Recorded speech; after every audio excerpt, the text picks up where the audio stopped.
नमस्कार मित्रों, मैं हूं कुमार भवेश चंद और आप देख रहे हैं द इंडियन पोस्ट।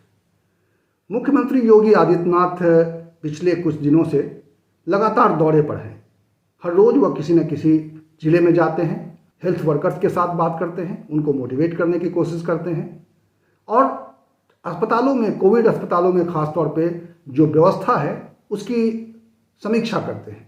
वहाँ जनप्रतिनिधियों से भी बात करते हैं और कई तरह की एक्टिविटी होती है और ये सिलसिला लगातार चलता आ रहा है। लेकिन आज उन्होंने एक अनोखा काम किया। अनोखा इस मायने में है कि उन्होंने अपने कार्यकाल में पहली बार मुलायम सिंह यादव और अखिलेश यादव के गृह क्षेत्र सैफई का दौरा किया। सैफई में पीजीआई हॉस्पिटल का दौरा किया और वहाँ एक गांव में भी गए। वहाँ पे जो लोग घर पे इलाज ले रहे थे, ऐसे एरिया में वो गए और उन्होंने मरीजों से बात की। कुछ तस्वीरें आई हैं और कुछ सियासी तस्वीर भी इसी बहाने सामने आई है, उस पर भी चर्चा करेंगे। और साथ में चर्चा करेंगे आज शिक्षा मित्रों के मुआवजे को लेकर, जो संक्रमण से मारे गए हैं उसको लेकर नियमावली पर काम चल रहा है। इसी बीच शिक्षक संगठनों की ओर से एक नई मांग सामने आई है और वो मांग है 21 साल से शिक्षा मित्र के रूप में काम कर रहे, सेवा दे रहे लोगों को सहायक अध्यापक के तौर पे समायोजित करने का। क्या है ये पूरा मामला, इसको समझेंगे। लेकिन उससे पहले कि मैं इस विषय पर अपनी बात को रखूं, आपसे मैं अनुरोध करना चाहता हूं कि अगर आपने अभी तक हमारा ये चैनल सब्सक्राइब नहीं किया है तो प्लीज़ इसे सब्सक्राइब कर लीजिए और इसका बेल आइकन ज़रूर दबा दीजिएगा ताकि अगली वीडियो आपको इसकी जानकारी मिल जाए। और हाँ, मेरी गुजारिश होगी कि इस वीडियो को आप अधिक से अधिक लोगों तक शेयर करें ताकि इस तरह की बात जो मैं अपने वीडियो में करता हूं वो अधिक लोगों तक पहुंचे। तो चलिए शुरू करते हैं आज की सबसे बड़ी खबर पर चर्चा। मुख्यमंत्री योगी आदित्यनाथ ने आज 2 जिलों का दौरा किया। पहला दौरा उनका सैफई था। इटावा जिले में सैफई पड़ता है। मुलायम सिंह और अखिलेश यादव का गृह क्षेत्र है, वहाँ उनका अपना घर है। समाजवादी पार्टी के कार्यकाल में वहाँ पर पीजीआई हॉस्पिटल का निर्माण किया गया था, उसकी शुरुआत की गई थी, जो वहाँ पर लखनऊ में जैसा संजय गांधी आयुर्विज्ञान संस्थान है जहाँ पे विशेषज्ञों की सुविधाएं लोगों को उपलब्ध हैं, विशेषज्ञ डॉक्टर होते हैं, ऐसी सुविधाएं वहाँ उपलब्ध हैं और इसलिए वो एक प्रमुख अस्पताल के तौर पे विख्यात हो गया है। और उसी अस्पताल का दौरा करने के लिए आज मुख्यमंत्री वहाँ पहुँचे। 200 बेड का अस्पताल है जो इस वक्त कोविड अस्पताल के तौर पर लोगों की सेवा में है और वहाँ इटावा जिले के अलावा आसपास के जिलों के लोग वहाँ आकर इलाज करा रहे हैं और मुख्यमंत्री ने आज उसका दौरा किया। अब उस दौरे को लेकर कैसे चीज़ें सामने आ रही हैं उस पर बात करने की ज़रूरत है। आमतौर पे ऐसे दौरों के पीछे एक मंशा सरकार की ये होती है कि इससे अधिकारियों में थोड़ा दबाव रहता है, अधिकारी अपना काम ठीक से करते हैं। अगर निगरानी उसकी ठीक से हो और मुख्यमंत्री के लेवल पर निगरानी हो तो काम धाम ठीक ठाक चलता रहता है।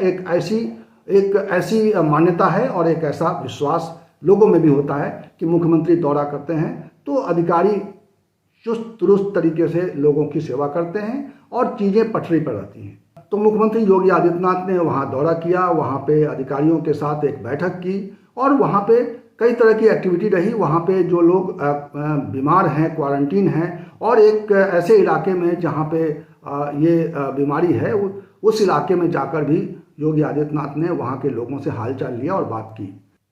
तो जैसा कि मैंने बताया, सीएम के दौरे का उद्देश्य अफसरों की व्यवस्था का जायजा लेना है, निगरानी के जरिए व्यवस्था में सुधार लाना है। लेकिन सवाल उठ रहा है कि क्या सचमुच ऐसा हो रहा है? क्या मुख्यमंत्री के दौरे से परिस्थितियां सुधर रही हैं? वहाँ जो तस्वीरें हैं वो सही तस्वीर मुख्यमंत्री के सामने आ पा रही हैं? तो ये सवाल एक ऐसा सवाल, मुश्किल सवाल हो गया है जिसको लेकर प्रदेश की जनता के मन में शंका हो रही है। और वो शंका इसलिए हो रही है क्योंकि इसमें अफसर कुछ खेल कर रहे हैं और उनका खेल धीरे धीरे खुलने लगा है।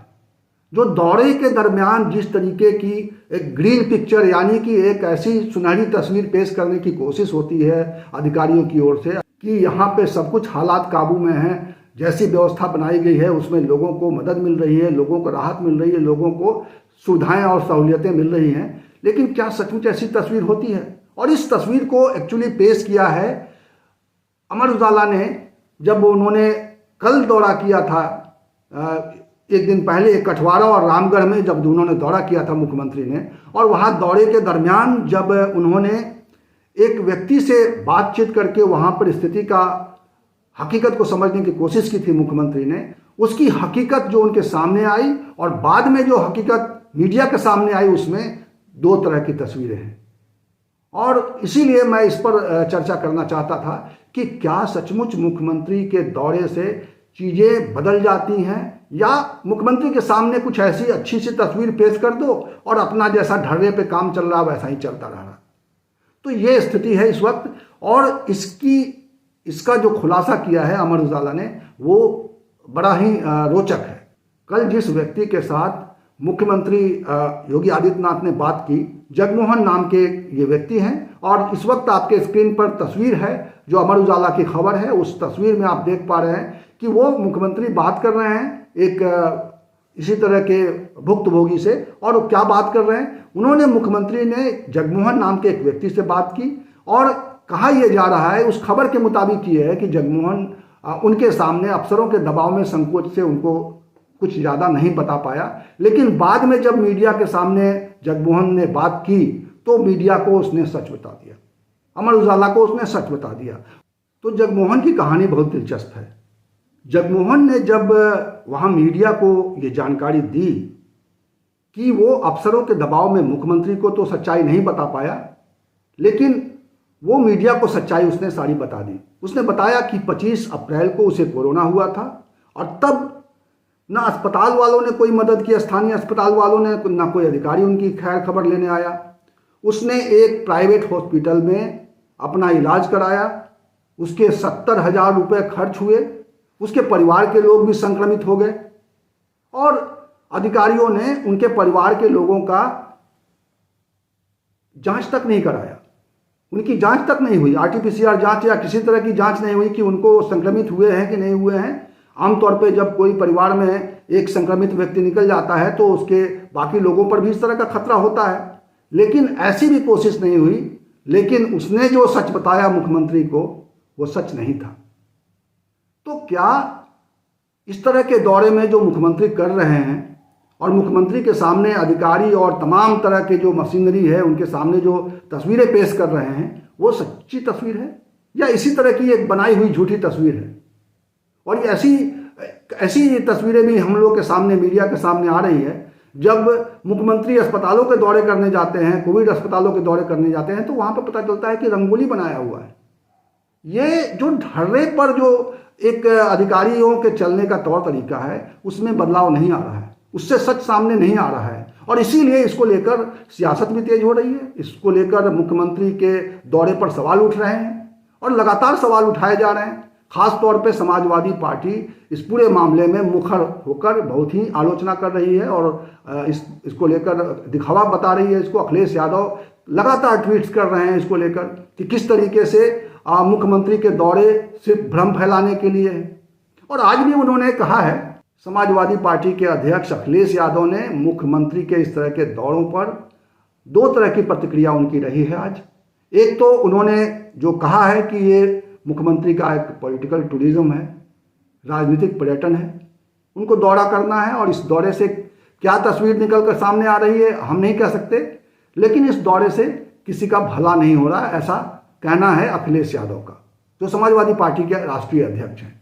दूसरी बात, उन्होंने चूंकि आज सफाई के दौरे पर थे तो उन्होंने खुलासा किया है, अखिलेश यादव ने उनके सफाई जाने पर एक तीखी प्रतिक्रिया व्यक्त की है। और क्या कहा है जरा वो भी सुन लीजिए आप।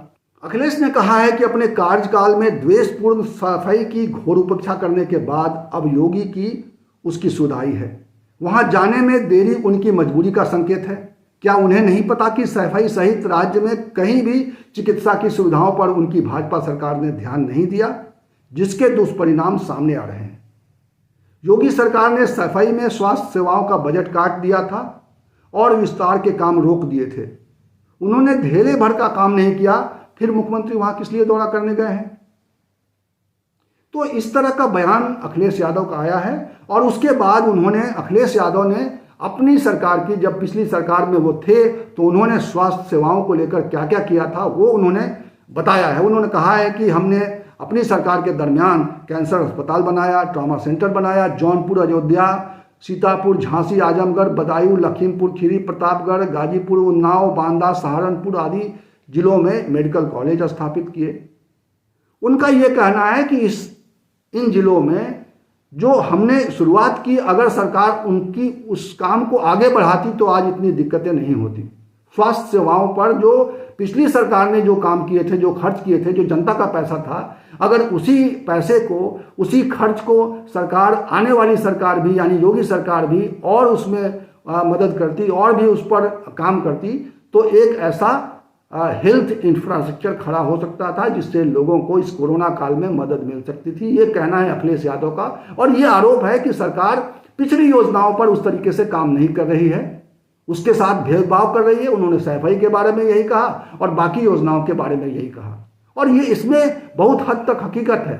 हम और आप देखते आ रहे हैं कि सिर्फ ये हेल्थ सर्विसेज की बात नहीं, किसी भी योजना को ले लीजिए, जब पुरानी सरकार की जो अच्छी योजनाएं होती हैं उस पर आने वाली सरकार अगर दूसरे दल की है तो उस योजना को वो घिसटने लगती है। वो योजना फिर आगे घिसटती हुई लोगों के लिए बेकार साबित होती है। उसका एक उदाहरण है उत्तर प्रदेश में, यहाँ पर लखनऊ में आईटी सिटी बन रहा था, बहुत जोर शोर से अखिलेश यादव के कार्यकाल में आईटी सिटी अनाउंस हुआ, उस पर काम हुआ, जमीन अधिग्रहण हुआ, वहाँ पर कुछ जमीन पर एक्टिविटी भी शुरू हुई, लेकिन सरकार बदलने के साथ सब कुछ बदल गया। आज क्या है, अगर लखनऊ में हम आईटी सिटी को देखना चाहें तो आपको क्या मिलेगा वहां पे? तो ये स्थिति है और ये इस तरह की विकास को लेकर भी सियासत होती है, ये एक हकीकत है। और इसलिए ऐसे हकीकत को उजागर करना हमारा काम है ताकि सरकार जनता के पैसे का दुरुपयोग नहीं करे। इन सब के अलावा अखिलेश यादव टीकाकरण को लेकर भी हमलावर है। हालांकि मुख्यमंत्री भी सवाल उठा रहे हैं। मुख्यमंत्री ने जब सफाई में वहां पे दौरा करने के बाद मीडिया को संबोधित किया, मीडिया को, प्रेस कॉन्फ्रेंस नहीं कहेंगे उसको, इसलिए कि मुख्यमंत्री पत्रकारों के सवाल का जवाब नहीं दे रहे हैं। मुख्यमंत्री अपनी बात रखते हैं और नमस्ते करके चले जाते हैं। तो मुख्यमंत्री ने जो बात रखी मीडिया के सामने, उसमें उन्होंने ये भी तंज कसा कि जो लोग वैक्सीन का विरोध कर रहे थे अब वो वैक्सीन की बातें कर रहे हैं। उनका सीधा सीधा नाम तो नहीं लिया उन्होंने, लेकिन अखिलेश यादव पर उनका सीधा हमला था। तो किस तरीके से एक तरह से इस तरह के दौरों पर और कोरोना काल में एक सियासत भी एक अलग तरीके से चल रही है ज़मीन पर, और सियासत ये दोनों तरफ से चल रही है। हम सबको मालूम है कि जब प्रधानमंत्री ने एक बैठक की थी मुख्यमंत्रियों के साथ, उसमें उन्होंने कहा था कि राज्यपाल की अगुवाई में एक सर्वदलीय बैठक बुलाई जाए सभी राज्यों में। उत्तर प्रदेश में भी इस तरह की एक बैठक राज्यपाल ने बुलाई, विपक्षी दलों को उसमें आमंत्रित किया गया, लेकिन विपक्षी दलों ने उसमें अपने बड़े नेताओं को नहीं भेजा। खुद अखिलेश यादव नहीं गए। खुद अखिलेश यादव उस समय हरिद्वार में थे, महाकुंभ वहाँ चल रहा था, वहाँ पर वो किसी शंकराचार्य से मिलने गए थे और वो संक्रमित भी हो गए थे उसके बाद। सवाल ये भी है कि विपक्षी दल के नेताओं को अपने आमने सामने बेंच पर लाने की एक जिम्मेदारी सत्ता पक्ष की भी होती है। वो शायद उस तरीके से आमंत्रित नहीं कर रहे हैं, उस तरीके से उनको महत्व नहीं दे रहे हैं, उनकी बातों को वजन नहीं दे रहे हैं, इसलिए भी नाराज होकर विपक्षी दल के नेता इस तरह की बैठकों में हिस्सा नहीं ले रहे हैं, इस तरह की बैठकों में शरीक नहीं हो रहे हैं। और जिसकी वजह से जो विपक्षी दल की भावना है, विपक्षी दल के पास जो कार्य योजना है, विपक्षी दल के पास जिस तरह का प्लानिंग है, वो डिस्कस नहीं हो रहा, वो शेयर नहीं हो रहा। इसकी वजह से आमतौर पे, और ऐसे में इसका सीधा साधा असर योजनाओं पर पड़ता है, काम पर पड़ता है, क्योंकि इसमें एक तरफा एक विचार जो है उसके आधार पर काम होता है। अगर सभी दल के लोग, नेता मिलकर इस तरह के मामले में, खास तौर पे जब महामारी का माहौल है, ऐसे में अगर सभी नेता एक दूसरे का सहयोग करें, अगर सत्ता पक्ष विपक्ष को प्रॉपर महत्व दे, पर्याप्त उनको वजन दे उनके सलाह का, उनकी बातों को, तो क्यों नहीं है इस तरह के एक माहौल बन सकता है जिसमें सभी लोग मिलकर और आम लोगों के हित में कुछ फैसले करें, मजबूती से काम करें, सब लोग उसकी निगरानी करें, सब लोग सेवा भाव से लोगों की राहत के लिए जुट जाएं। तो आज जो स्थिति है कोरोना संक्रमण के दरमियान, जिस तरीके से लोग लोगों को संकट का सामना करना पड़ रहा है, जिस तरह से लोगों को मुश्किलों का सामना करना पड़ रहा है, काफ़ी लोग मारे गए और ये दूसरे दौर में ये तकलीफ़ इतनी बड़ी थी कि जिसका कोई हिसाब नहीं है, जिसका कोई मतलब आंकड़ा नहीं है। जो आंकड़े सरकार दे रही है वो आंकड़ों पर यकीन करना इतना आसान भी नहीं है। तो ये एक हकीकत है कि कहीं ना कहीं राजनीति की वजह से भी इस तरह की चीज़ें, जनता के हित में सब कुछ ठीक नहीं चल रहा है, जनता के पक्ष में चीज़ें व्यवस्थित नहीं दिखाई दे रही हैं और इस पर सवाल उठाना, इस पर बात करना बहुत ज़रूरी है। मुख्यमंत्री योगी आदित्यनाथ सैफई से निकलकर कानपुर वो आए। आज उनका दौरा कानपुर में भी था, लेकिन आज कानपुर का उनका दौरा भी थोड़ा गड़बड़ा गया। वो इसलिए क्योंकि कानपुर में उनके पहुंचने से पहले कानपुर पुलिस समाजवादी पार्टी, प्रगतिशील समाजवादी पार्टी और कांग्रेस के विधायकों के दरवाजे पर पहुंच गई। उनको नज़रबंद कर दिया गया, ऐसा कहा जा रहा है। अगर उनको घर से नहीं निकलने दिया गया, अगर उनको घर में रोक दिया गया, जबकि मुख्यमंत्री को जनप्रतिनिधियों के साथ एक बैठक करनी थी, समीक्षा करनी थी, जिले में क्या हालात हैं, कैसे काम चल रहा है, उसको लेकर बात करनी थी। तो अगर जनप्रतिनिधियों को इस तरीके से रोका जाएगा, उसमें शामिल नहीं होने दिया जाएगा, मुख्यमंत्री की बैठक में आने नहीं दिया जाएगा क्योंकि कुछ विरोधी बातें आ जाएंगी, क्योंकि कुछ तीखे सवाल आ जाएंगे, तो अगर इस तरह का भाव रहेगा सत्ता पक्ष का, तो जाहिर है ये भाव उचित नहीं है, ये भाव लोकतांत्रिक नहीं है। और ये हुआ है कानपुर में। और कानपुर में इसके विरोध में समाजवादी पार्टी के विधायक अमिताभ वाजपेयी ने इसका विरोध करते हुए उन्होंने अपना मुंडन करा लिया। तो इसका विरोध किया और उसके अलावा समाजवादी पार्टी के कुछ कार्यकर्ताओं ने सड़क पर आकर काले झंडे भी दिखाए, मुख्यमंत्री के काफिले को झंडा दिखाने की कोशिश की। हालांकि बाद में उनकी गिरफ्तारी कर ली गई, उनको अलग कर दिया गया। तो ये इस तरह का एक विरोध सामने आ रहा है, इस तरह का एक गतिविधि सामने आ रही है। जब मुख्यमंत्री दौरे कर रहे हैं तो उस दौरे में कितनी तरह की गड़बड़ियां हैं, उस दौरे में कितनी तरह के झोल हैं, ये हम और आप इस तस्वीर के साथ आप और हम समझ सकते हैं, बेहतर और बहुत आसानी से समझ सकते हैं। और अब आइए अगली खबर की तरफ बढ़ते हैं। अगली खबर शिक्षा मित्रों को लेकर है।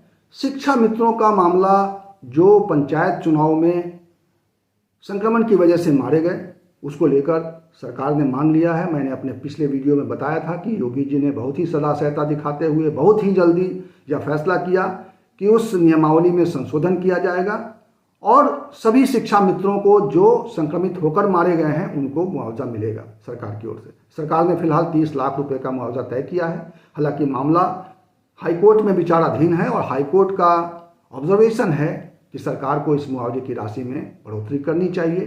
सरकार को इन शिक्षा मित्रों के बारे में, अनुदेशकों के बारे में, शिक्षकों के बारे में फैसला करना चाहिए और यह मुआवजे की राशि 1 करोड़ के आसपास होनी चाहिए, 1 करोड़ होनी चाहिए, ऐसा कहा है। अब देखना है कि अदालत अंतिम रूप से क्या इस पर निर्णय देती है, क्या निर्देश देती है, क्या सलाह देती है, ये देखने वाली बात है। इस बीच शिक्षा मित्रों के समायोजन को लेकर एक नई चर्चा शुरू हुई है। उत्तर प्रदेश दूरस्थ बीटीसी शिक्षक संघ के प्रदेश अध्यक्ष अनिल यादव सामने आए हैं और उन्होंने कुछ बातें रखी हैं। उन्होंने मांग रखी है कि सरकार को जो शिक्षा मित्र 21 साल से काम कर रहे हैं उनको समायोजन देना चाहिए। आइए सुनते हैं अनिल यादव ने क्या कहा है। लगभग 1,68,000 शिक्षा मित्र पिछले 21 वर्षों से अपनी सेवा दे रहे हैं। आज उनकी स्थिति बहुत दयनीय हो गई है और पिछली सरकार में शासन में बैठे अधिकारी हैं, उनकी गलत नियमावली बनाने के कारण लोग रोड पे आ गए।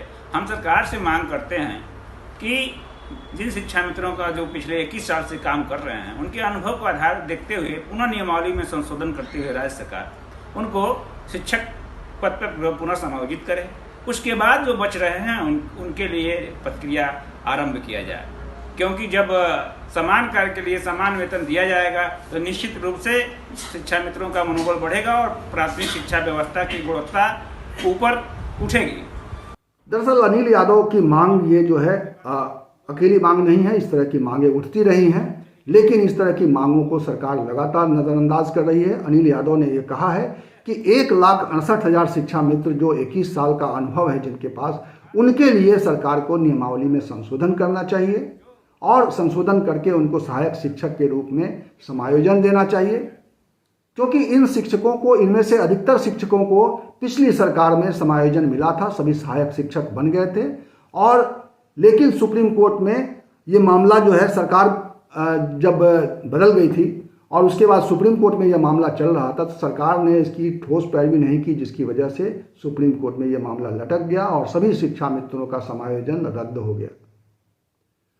और इसके बाद भी जब शिक्षा मित्रों ने आंदोलन किया तो सरकार ने कहा कि 100 दिनों के अंदर इसको हम हैंडल करेंगे, इसको टैकल करेंगे, इस पर हम ठोस फैसला लेंगे। लेकिन आज 100 दिन क्या, सरकार के तो 4.5 साल हो गए हैं और अभी तक इस बारे में कोई फैसला नहीं आया है। तो इसको लेकर आवाज़ उठाई है, आवाज़ बुलंद की है अनिल यादव ने और कहा है कि गलत नियमावली के कारण शिक्षा मित्र से शिक्षक बने 1,37,000 समायोजन को 25 जुलाई 2017 को सुप्रीम कोर्ट ने रद्द कर दिया था और इसका खामियाजा अभी तक शिक्षा मित्र भुगत रहे हैं।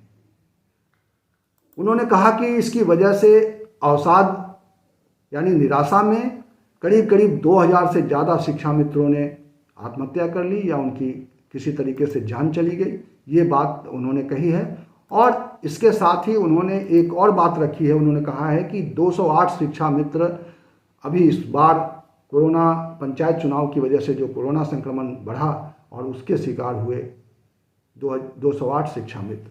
इस बीच पंचायत चुनाव में शिक्षा मित्रों के संक्रमित होने और उनके मारे जाने के मुआवजे को लेकर सरकार नियमावली में संशोधन कर रही है, लेकिन बाल विकास, सेवा एवं पुष्टाहार विभाग से जुड़े अफसर और कर्मचारी और आंगनबाड़ी कार्यकर्त्री सहायिकाओं के लिए सरकार ने मुआवजे का नोटिफिकेशन जारी कर दिया है। इन सब के लिए सरकार ने 50 लाख रुपए के मुआवजे का ऐलान किया है। इन सब से कोरोना काल में सरकार दरवाजे गांवों में भेजकर, नगरों में भेजकर एक तरह से फ्रंट लाइन वर्कर के तौर पे काम ले रही थी। लोग ये सर्वे कर रहे थे, लोग मरीजों का हाल ले रहे थे और भी कई लेवल पर ये सरकार के साथ कदम ताल करते हुए लोगों की मदद कर रहे थे। कोरोना काल में फ्रंट लाइन वर्कर के रूप में काम कर रहे थे और इस दौरान करीब जो जानकारी है, इस पत्र में कहा गया है कि 11 कर्मचारी, अधिकारी और 72 आशा कार्यकर्त्री और सहायिकाओं की मौत हो गई थी और इन्होंने कोरोना काल में फ्रंट लाइन वर्कर के तौर पे काम किया था। इसके अलावा विभाग ने यह भी कहा है कि 426 अधिकारी, कर्मचारी और 441 आशा कार्यकर्त्री और सहायिकाएं संक्रमित हो गई हैं। वो संक्रमित हैं, उनका इलाज चल रहा है अलग अलग लेवल पे, लेकिन ये जानकारी आज विभाग ने दी है। तो ये अच्छी बात है कि किसी के लिए सरकार सोच रही है, लेकिन निश्चित रूप से इस पूरे मामले में एक पारदर्शिता की ज़रूरत है और इस पारदर्शिता के साथ काम होगा तो कर्मचारियों में असंतोष नहीं रहेगा, कर्मचारियों में एक उत्साह रहेगा और आखिरकार सरकार इन्हीं कर्मचारियों की बदौलत इतनी बड़ी महामारी से मुकाबला कर रही है, लड़ रही है और फ्रंट पे यही लोग काम कर रहे हैं। सीधे तौर पे लोगों के साथ यही लोग जुड़े हुए हैं और यही लोगों को मदद पहुंचा रहे हैं। ये बात और है कि इनके ऊपर बहुत दबाव है और इसकी वजह से बहुत सारी शिकायतें भी आ रही हैं, लेकिन आखिरकार इनकी मदद से ही बहुत सारे लोगों की जान बच रही है। इस वीडियो में फिलहाल इतना ही। इसी तरह की खबरों के साथ, इसी तरह के विश्लेषण के साथ अगले वीडियो में आपसे मिलेंगे। तब तक के लिए नमस्कार।